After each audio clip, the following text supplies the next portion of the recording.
Mayawati, the lady who was the face of biggest Dalit revolution, biggest Dalit mobilization in our country. As we go deeper into this quest for 2024 Lok Sabha elections, the question which is being raised the most is, what is Mayawati up to?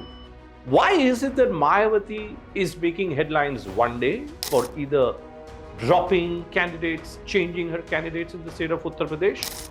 And why is it that Mayawati's story is now climaxing with she deciding to drop her own nephew Akash, who had barely addressed a few rallies, who had just about started to take clear-cut positions in terms of where the BSP stands in the critical state of Uttar Pradesh. हाथी कभी झुकेगा नहीं, ना ये कभी रुकेगा। आने वाले लोकसभा चुनाव में बता दीजिए इन्हें कि यहाँ पर किसका राज चलता है।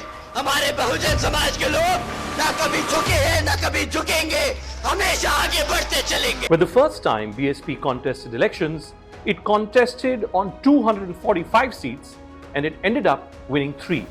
One of those was in Punjab and 2 in Uttar Pradesh. From 1989 all the way till 2019, Mayawati has crossed a formidable journey in her political life. Her best performance came in 2004 when she contested on a total of 435 Lok Sabha seats and she ended up winning 19.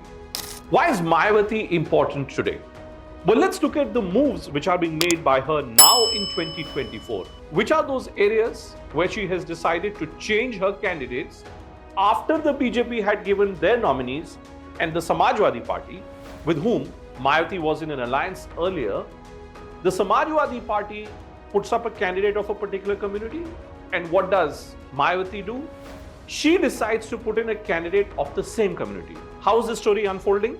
Let's look at Jaunpur, for instance, in eastern UP, just 30-35 kilometers away from Babatpur airport. The same airport where you land to go to Narendra Modi's constituency of Varanasi is the same airport where you land if you have to go to Jaunpur. This is the Bahubali territory. From Dhananjay Singh, at one point of time, who was with the BSP, was an MP, has been an independent as well in the past. Earlier, in this constituency, it was Dhananjay Singh's wife, Shtikla Reddy, who was going to file her nomination. Dhananjay Singh was in jail. Now what happens? The story changes.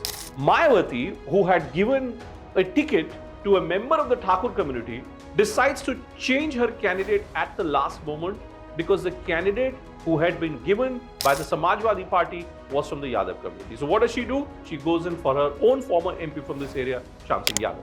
You look at Basti, another territory where Mayawati decided to bring in a Kurmi leader simply because the candidate on the other side, in the opposition camp, not in the BJP camp, was also from the same caste. So do we read that the moves which are being made by Mayawati today are being made specifically with the objective of helping the cause of the Bharatiya Janata Party? From Azamgarh to Firozabad to Amethi, Mayawati has followed exactly the same playbook which has been used in Jaunpur.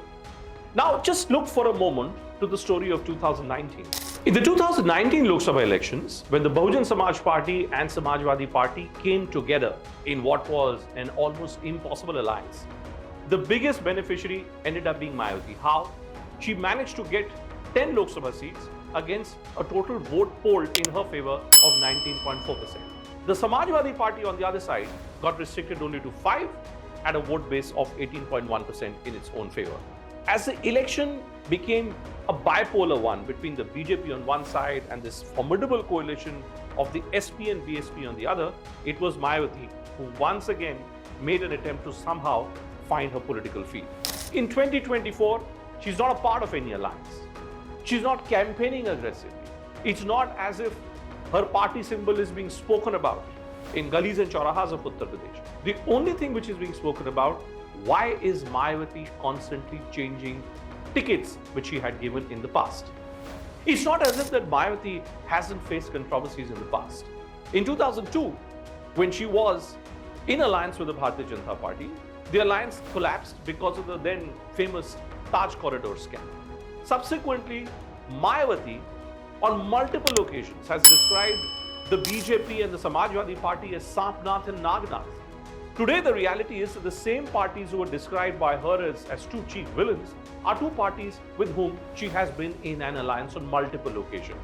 At one point of time, Mayawati's slogan was "Chad gundo ki chhati par, button daba ke haathi par." Today, Mayawati doesn't have an election slogan. Today, the formidable Bahujan Samaj Party, unfortunately, being reduced to a mere vote katua party. Is that the identity that Mayawati would want to live with? Post 4th of June, what will happen to the future of Bahujan Samaj Party will be a very integral question to look at.